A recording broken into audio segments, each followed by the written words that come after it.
విశాఖలో మరో పర్యాటక ప్రదేశం అందుబాటులోకి వచ్చింది. స్నో స్టేషన్ పేరుతో ఒక మంచు వాతావరణాన్ని సృష్టించారు.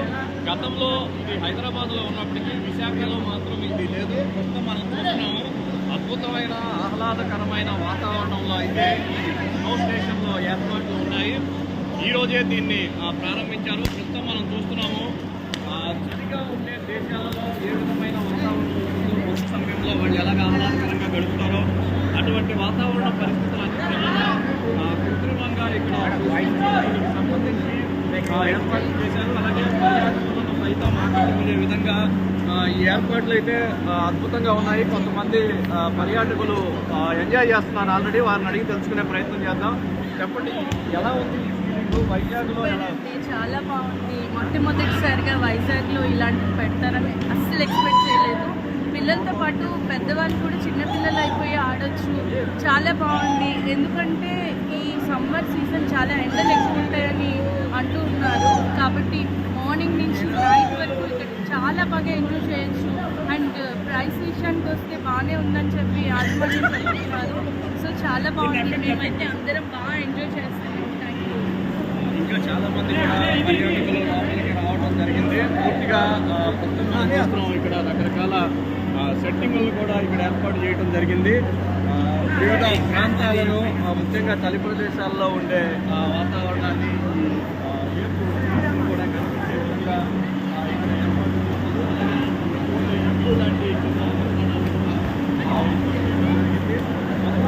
-8 డిగ్రీల వాతావరణాన్ని ఇక్కడ క్రియేట్ చేశారు. దీంతో నిత్యం ఈ పొడి మంచు ఇలాగా కనిపిస్తూ ఉంటుంది. దీనికి ప్రత్యేకమైన ఏర్పాట్లు చేసినట్టుగా నిర్వాహకులు చెప్తున్నారు. ఇక ఈ ఏర్పాట్లన్నీ ఒక ఎత్తు అయితే ఈ స్నో రైడింగ్ అనేది మరో లెవెల్. ఈ పైనుంచి ట్యూబుల ద్వారా కిందకి రావటం అనేది ఇది జాయ్ రైడింగ్. ఇక్కడ కొంతమంది ఉన్నారు, వారిని అడిగి దీని రైడింగ్ తెలుసుకునే ప్రయత్నం చేద్దాం. మేడం చెప్పండి మేడం, ఎలా ఉంది ఇది? వైజాగ్లో ఫస్ట్ టైం ఇలా చూస్తున్నాం కదా, ఎలా ఉంది? చాలా బాగుందండి. వైజాగ్లో ఫస్ట్ టైం పెట్టడం అసలు రావడం చాలా హ్యాపీగా ఉంది. స్నోని ఎక్స్పీరియన్స్ చేయడానికి ఎక్కడికో వేరే ఊరు వెళ్ళక్కర్లేకుండా ఇప్పుడు మన ఊర్లోనే ఉంది. అంటే చాలా ఎంజాయ్ చేస్తున్నాము. అక్కడ లోపల యాక్టివిటీస్ కూడా చాలా బాగున్నాయి. పిల్లలు అయితే స్లైడ్ మళ్ళీ ఎక్కుతూనే ఉన్నారు. పెద్దవాళ్ళు అందరూ కూడా ట్రై చేస్తున్నారు. ఇక్కడ బాస్కెట్బాల్ అని కానీ రాక్ క్లైంబింగ్ అని కానీ అన్ని యాక్టివిటీస్ చాలా బాగుంది. చాలా సరదాగా ఉంది. లోపలికి వచ్చిన టైం తెలియట్లేదు ఎప్పుడు అని. చలేస్తుంది కానీ ఫోటో కోసం జాకెట్ తీసేంత వరకు వేర్ చేయొచ్చు బాగా చలని భయపడే వాళ్ళకి కూడా. సో ఎప్పుడు స్నో ఎక్స్పీరియన్స్ చేయడానికి చేసిన వాళ్ళకి కూడా మళ్ళీ ఇక్కడికి రావడం చాలా ఎంజాయ్ చేస్తారు. మీరు మీ ఫ్రెండ్స్ ఫ్యామిలీ అందరితోటి రండి, చాలా బాగుంటుంది. అంటే ఇంతకుముందు ఇలాంటిది ఎక్కడ నేను ఇంతకుముందు హైదరాబాద్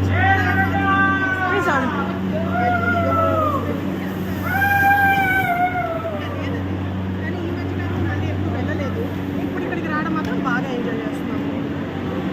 ఇది మొత్తానికి వచ్చిన వాళ్ళు కూడా చాలా హ్యాపీగా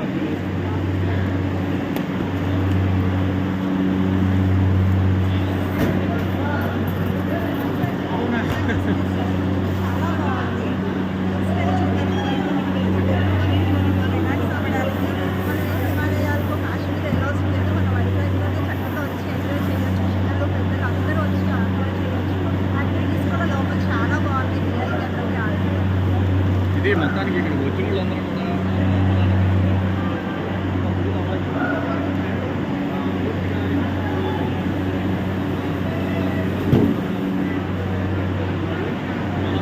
ఇక్కడ మధ్యలో ఒక వాల్ క్లాక్ లాగా ఏర్పాటు చేశారు. అంటే ఇది ఒక మంచు సిటీలో మెయిన్ కూడలి ఎలా ఉంటుందో అలాంటి ఏర్పాట్లు చేశారు.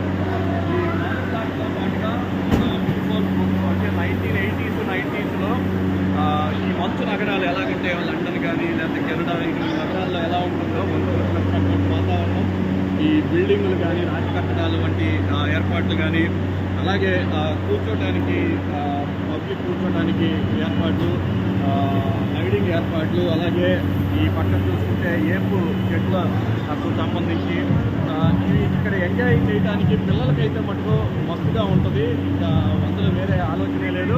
పెద్దవాళ్ళు కూడా పూర్తి స్థాయిలో కూడా ఇక్కడ ఎంజాయ్ చేస్తున్నారు. మొత్తానికైతే ఈ స్నో స్టేషన్ విశాఖ వచ్చే వాళ్ళకి, ఈ స్నో స్టేషన్కి వచ్చే వాళ్ళకి ఒక మధురానుభూతిని మిగులుస్తుంది అనటంలో ఎటువంటి సందేహం లేదని చెప్పుకోవచ్చు.